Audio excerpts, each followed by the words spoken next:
about, instead of a photo meetup in Florida, about sometime here in a week, do a meetup in Fort Myers, Florida, for discussing metaphysics. No, no fringe stuff. I don't do fringe. I never have done fringe, so I think that's a problem of Westerners, and specifically Americans, is that to them they're both one thing, and they're actually not. But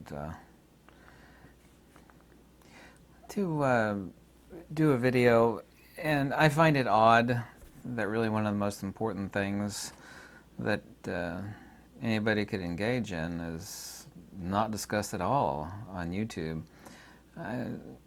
Other than a brief mention, there's nobody making any videos on Via Negativa or apophysicism, and that's extremely odd. And maybe it's that nobody cares about anything unless it gets you rich or it gets you famous or any one of a number of other superficial things. But superficiality is by definition phenomenal and material.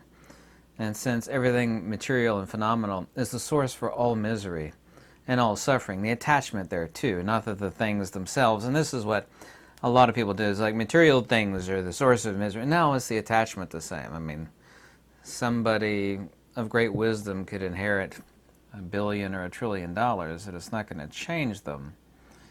Fundamentally, their will is directed towards the center rather than outwards. It's like people say, money is the root of all evil. No, it's not. The root of all evil is desire and attachment to money, which is a huge distinction. Anyway, I'd like to talk about Via Negativa, try to keep it simple. And this is the most fundamentally misunderstood aspect of genuine metaphysics. And what do I mean by genuine metaphysics? I mean the actual writings and teachings of the greatest masters and those that follow, this retroductive extraction methodology who've ever lived. We're talking about theurgy. I'll never use the word meditation because it doesn't refer to anything whatsoever. This is an existential thing done by many people. They say, well, it calms me. It's like, well, there's many things that could calm you. They could stick you on a morphine drip and stick you in an adult diaper, and you could watch Cartoon Network for the rest of your life, and you'll be calm and peaceful without a single worry in the world. But that has no connection to transcendence. And my whole life I've known that was fundamentally ignorant, and yet I keep hearing it all the time. People talk about meditation. Rather, we're talking about theurgy. Specifically, what is retroduction or Via Negativa directed at? Since it is Via Negativa, objective negation, then the source for liberation and the source of transcendence and the wisdom that seeks same by disobjectifying from the phenomenal world necessitatively means that it can't be here in this world. I'm trying to keep this simple. I have all these, elaborate words in my head that I use all the time when I'm thinking, and yet I'm trying to keep it simple, so I'm actually pausing myself and trying to use very simple analogies. Since it can't be in this world, this means that there's no answers out here. There's nothing in the material world that's an answer. It could be used as a springboard for disobjectification by seeing how vile the world is, for example, but it's filled with suffering, misery, and death, and you could use that as a mirror reflexive to, like, well, everything out here is horrible. In other words, the answer has to be in the opposite direction. So that can be a guideway, like a path leading to Rome, a road sign, leading to Rome, a path and a road sign leading to Rome, but I mean, it's not Rome itself. So these things actually can be helpful. Just the symbolism is helpful, because most of the world throughout all of history has been illiterate, and we had symbolism to actually bridge the gap of countless billions of people throughout ancient history that would look at these things and they would actually assimilate it into their understanding, since they actually couldn't speak and they couldn't read, and a lot of Ancient cultures, of course, didn't have written language, and if there was one, most of the people certainly didn't know it. So nothing is to be kept a secret. All the things that are supposedly secrets within metaphysics are not secrets. They're only secrets such that people lack the wisdom to discern same. So since the answers can't be out here in the phenomenal world, there's obviously no answers out here. The Via Negativa is to direct one away from objectivity. Just as gold, I'm going to use a simple analogy, is never ever purified. Gold is gold is gold. This is covered in gold leaf, by the way, real gold. This was given to me by an artist. Gold is always pure. There's no such thing as gold purification, yet we all have this idea in our head of gold purity and gold purification, kind of like gold bullion, decades ago when I would invest in gold and silver, 0.9999 pure. But gold is always pure. We're actually talking about extraction of something from something else. Retroduction is extraction. There's no purifying that which is fundamentally pure. What thence is the dilution? You could take a drop of brilliant red dye, for example. I don't know if you've ever seen some of these amazing food colors or dyes. I kind of played with them growing up, but you take a drop of that and dilute it out into, say, a gallon of water, and it will be completely invisible. It will still look like pure water after the red dye is diluted. It's all obviously still in there, but it's so completely diluted that we can say that there is no red dye in it, even though, of course, we know that there is. So we're talking about dilution. Dilution, of course, fundamentally from the premise of monistic metaphysics, is this primordial agnosis. But agnosis of what, by what, and due to what. There is no prima cause or original sin vis-a-vis monistic metaphysics, both Greek and Indian and Egyptian and some other cultures that I'm not going to mention here, but specifically Greek and Indian. There is no original sin or first cause. First cause is not cause. We can't say that illumination has a cause. Illumination is obviously the extrinsic attribute of light.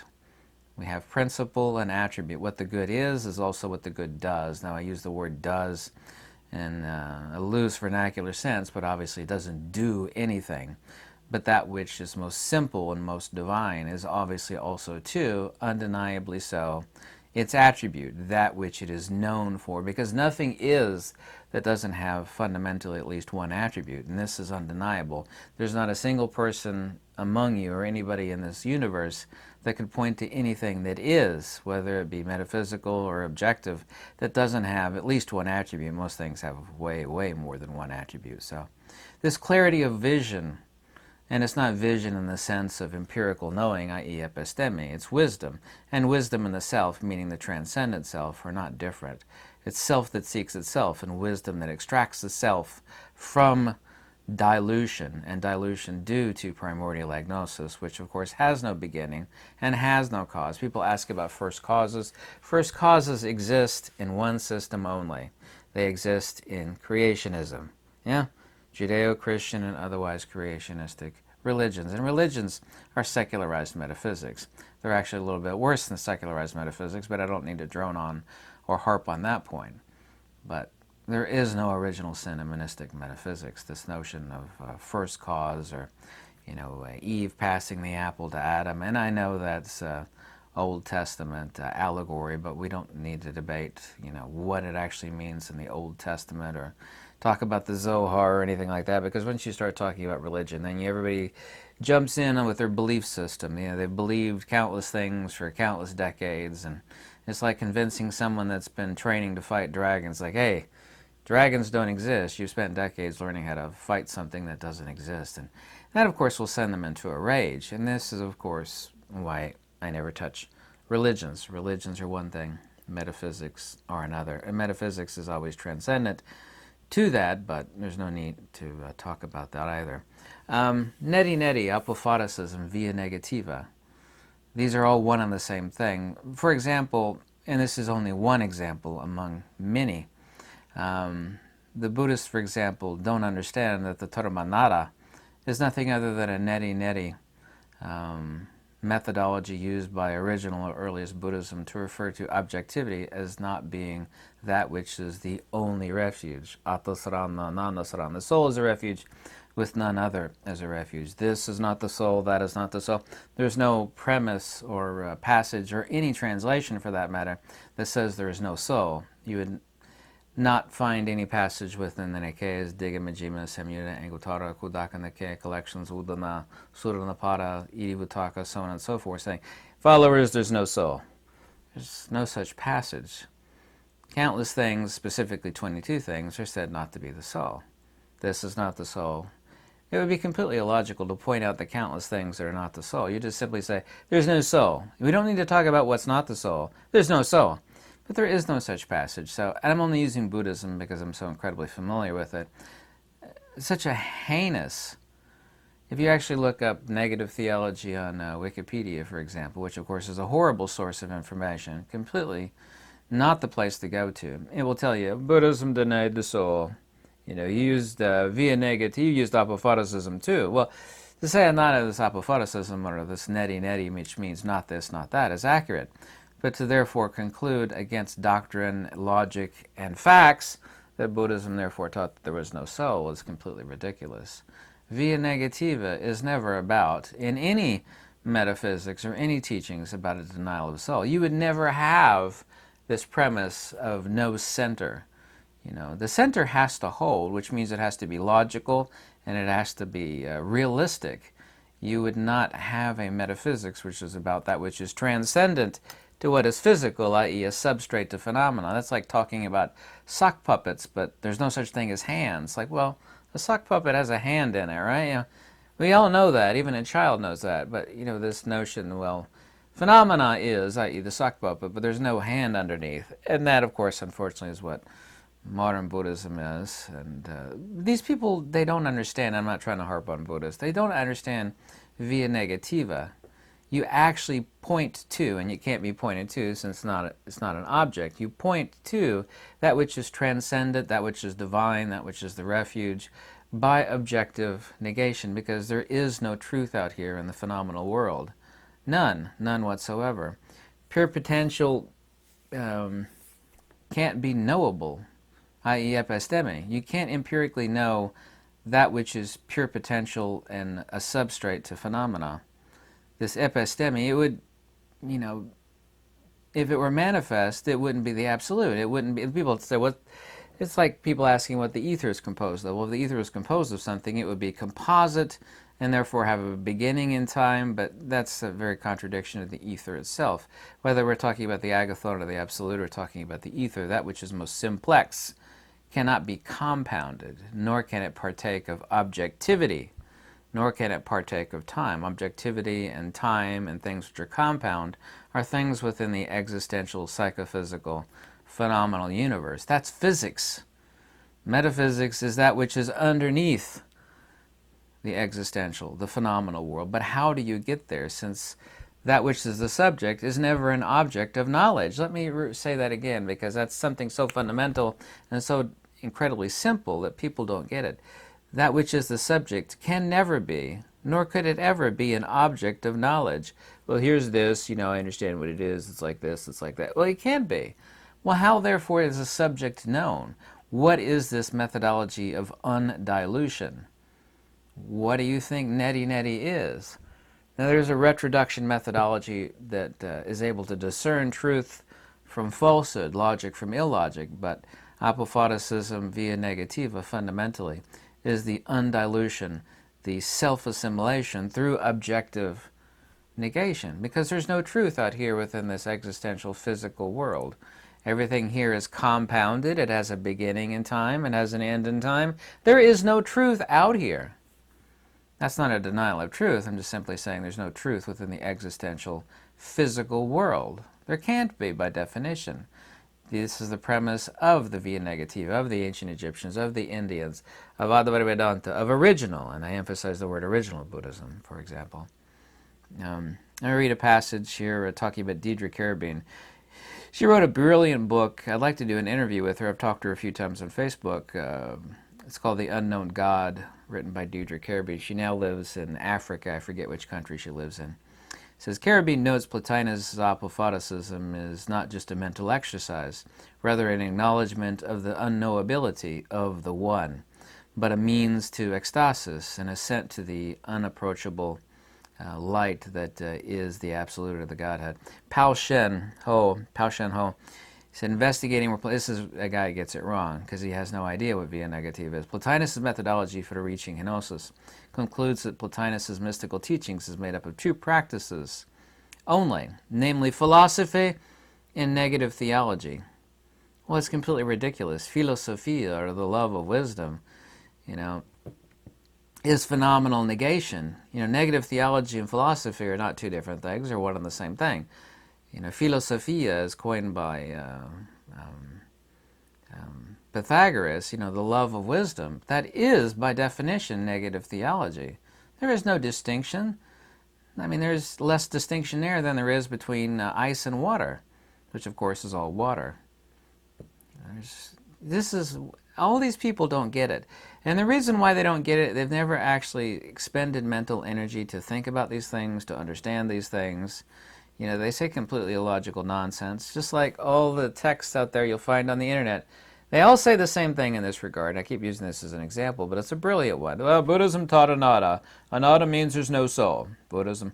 There is no such passage, nor does the term anatta ever used in a pejorative fashion regarding the Absolute, or that which is transcendent, that which is the pure subject, the basis of Suvimutta in the bottom, for example. The thoroughly liberated nous, or spiritus sanctum, means nirvana. Bhava nirodhana bottom, the subjugation of becoming. Well, what's the basis of becoming? The basis of becoming is false identity, seeing self in what is not self. Why does a woman, this is a really tricky question that is so divinely simple, and I've asked it many times on live stream, people don't get it. There's no trick here. So why does a woman, for example, could be a man, whatever, cry at a sad movie? He or she is not in the movie, they're not part of the movie, they can get up from the theater. Why is there suffering over no actual connection? Why does somebody suffer a sad movie, for example? Now, people go to movies, obviously, to feel feelings, but why does one feel that which they're not part of, they're not connected to in any way, shape, or form? Well, there is a connection there, but it is not visible. People go, just the same reason people watch scary movies. They want to feel something. It's like, wow, man, that was scary. It frightened the hell out of me. People want to feel something, but that feeling is unreal. And the reason why people feel the woe and misery of the slings and arrows of becoming and old age, sickness, and death is they identify with that critter in the mirror when you brush your teeth in the morning. The most repeated passage in ancient Pali is Isakaya Namisata. The body is not the soul. Nama Rupa Natati. The psychophysical is not the soul. Vijnana Nata, Rupa Nata, Sana Nata, Sankara Nata, Vijnana. None of these things are the soul. But if there were no soul, you would never say that. You would just say there's no soul. We don't have to talk about what there's no soul. That's what's so incredibly horrific about the stuff that I've had to deal with for decades, debating these people that know absolutely nothing. But whether it be Buddhist or not, nobody really understands Via Negativa. There's no videos on YouTube about Via Negativa. There's a couple light brushes with it, but nobody understands it, nobody cares about it. There's no way anybody could actually understand true metaphysics, or Platonic, Neoplatonic, or Pythagorean monistic monism without understanding this principle. And it is not hard. It's hyperlogical. I love it when physicists think that metaphysics is, like New Age wackadoodleness, where you put like a quartz crystal on your head and, you chant, or, some sort of New Age, wackadoodle nonsense. There's nothing more hyperlogical than Pythagorean, Platonic, even Upanishadic, negative theology metaphysics. It's hyper-logical, hyper-sensible. It's extremely rational. It's hyper-rational.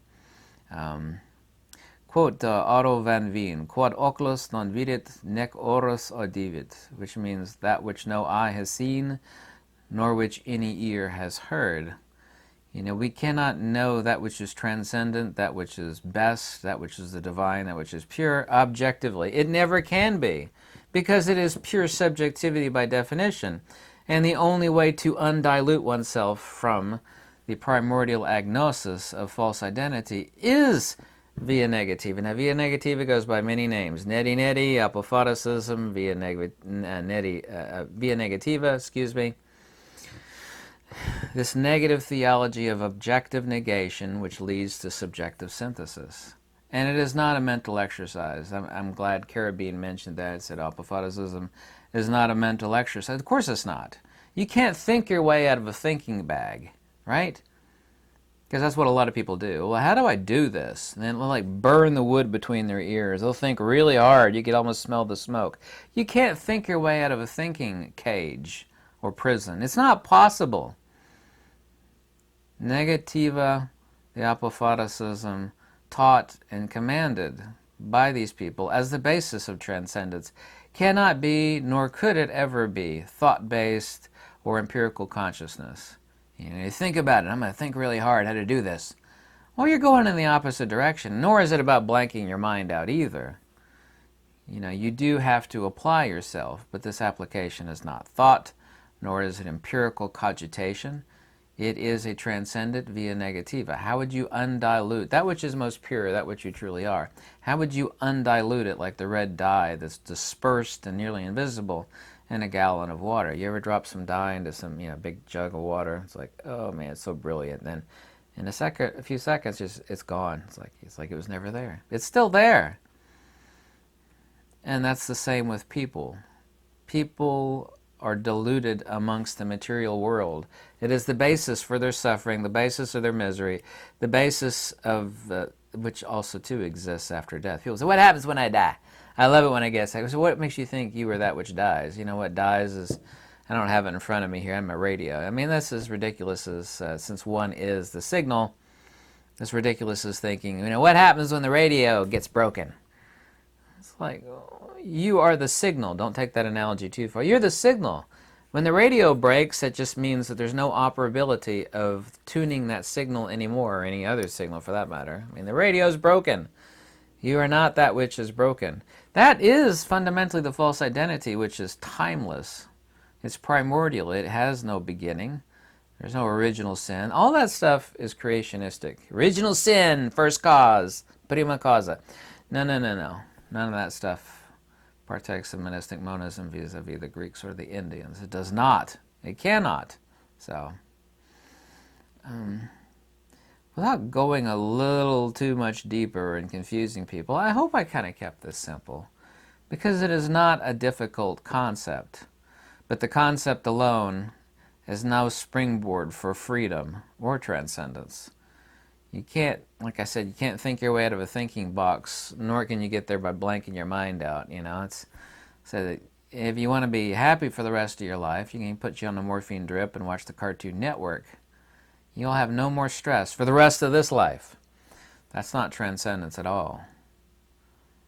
It's not. It's no different than locking yourself away in a deep cave, hiding from the rest of the world. It's like, man, no more bills or taxes. Nobody knows where I am. I'm hidden. Maybe that's enough for some people. Anyway, I hope this video was at least slightly illuminating into the principle and the nexus of Via Negativa, i.e. Apophatism, i.e. Neti Neti, because these are all one and the same thing. Nothing is known except in the modality of the knower. What the Greeks called it and what the Indians call it make no difference. Call it tomato, call it tomato, we all know what the heck it is. Okay? Thank you so much.